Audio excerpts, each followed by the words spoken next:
नमस्कार, मी doctor Rahul Sanap, prime skin doctor, Saroli Phata, PCMC Pune. तर आज आपण बोलणार आहोत रेजिस्टंट फंगल इन्फेक्शन बद्दल। तर रेजिस्टंट फंगल इन्फेक्शन होण्याची काही कारणे असतात। त्यामध्ये सर्वात महत्त्वाचं असतं सेल्फ डायग्नोसिस। त्यामध्ये पेशंट स्वतः डायग्नोज करतो की मला नायटा झालेला आहे, मला फंगल इन्फेक्शन झालेलं आहे, मी आधी ही क्रीम वापरली होती, मग आता मी ही क्रीम वापरणार। याच्यामध्ये प्रत्येक त्वचारोग हा फंगल इन्फेक्शन किंवा गजकरण किंवा नायटा असतोच असं नाही। दुसरी गोष्ट, पेशंट ही स्वतःच ट्रीटमेंट घेतात, जे मेडिकलमध्ये जातात, म्हणतात आम्हाला हे झालेलं आहे, मग मेडिकलवाला त्याच्या ज्ञानानुसार एखाद दुसरी क्रीम त्याला देऊन टाकतो आणि ती किती दिवस वापरायची, काय वापरायची, त्याच्यामध्ये घटक कोणते आहेत, त्याच्याबद्दल कोणत्या प्रकारचं ज्ञान नसल्यामुळे पेशंट ती वापरतो, काही दिवस त्याला रिझल्ट येतो, पण पुन्हा डबल तीच गोष्ट घडून येते आणि त्याला पुन्हा फंगल इन्फेक्शन किंवा गजकरण किंवा दुसरा आजार, तत्सम आजार तयार होतो। नंबर 3, यामध्ये पेशंट काय करतात की अर्धवट ट्रीटमेंट घेतली जाते।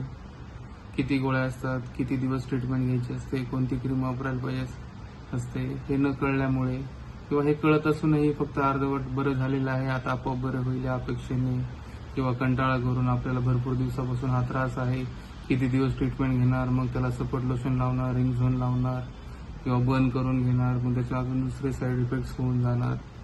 अशा पद्धतीने ट्रीटमेंट झाल्यामुळे हे फंगल इन्फेक्शनचा रेजिस्टन्स असं बसून जातो की ते ट्रीट करायला खूपच चॅलेंजिंग होऊन जातात। त्यामुळे सर्वप्रथम या गोष्टी करण्यासाठी आपल्याला आवश्यक कोणती गोष्ट असते तर ते डायग्नोसिस बरोबर आहे का, तर आपण जे योग्य त्वचारोग तज्ज्ञ आहेत त्यांच्याकडूनच त्याचं डायग्नोसिस घेतलं पाहिजे, त्यांच्याकडूनच त्याचा ट्रीटमेंटचा कालावधी, ट्रीटमेंटसाठी कोणती औषध योग्य, कोणती अयोग्य याचं ज्ञान घेतलं पाहिजे। दुसरी गोष्ट, आपण जे कपडे वापरतो त्याच्याबद्दल ओलावा राहिला नाही पाहिजे, घाम आला तर ते कपडे बदलले गेले पाहिजेत, याची पण आपण काळजी घेतली पाहिजे। नंबर 3, आपल्या घरामध्ये जर कोणी दुसऱ्यांना इन्फेक्शन झालेलं असेल तर आपण त्यांचे हे ट्रीटमेंट सोबतच पूर्ण केलेली पाहिजे।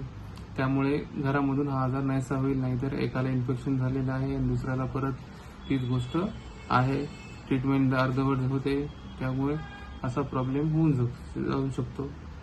नंबर 5, याच्यामध्ये आपण ट्रीटमेंटचा कालावधीचा कोर्स हा फक्त आणि फक्त चट्टा जाईपर्यंतच असतो असं न समजता तो कालावधी डॉक्टरांच्या सल्ल्यानुसारच पूर्ण केला गेला पाहिजे, नाहीतर त्याचे दुष्परिणाम असे होतात की त्या पर्टिक्युलर ड्रगसाठी किंवा दुसऱ्या त्या फॅमिलीच्या ड्रगसाठी ते रेजिस्टन्स बसून जातं आणि फंगल इन्फेक्शनची ट्रीटमेंट अर्धवट राहते किंवा ती पुरेशी लागत नाही। त्याच्यामुळे आपल्याला पुढच्या लेवलला जावं लागतं, त्याचा खर्चही वाढत जातो, त्याचा आर्थिक भार त्या पूर्ण फॅमिलीला सोसावा लागतो। जरी त्यामुळे एवढी तुम्ही काळजी घेतली तरी तुमचं फंगल इन्फेक्शन आटोक्यात येण्यासाठी सोयीस्कर राहील, सोपं असते, फक्त त्याची व्यवस्थित काळजी घ्या। धन्यवाद।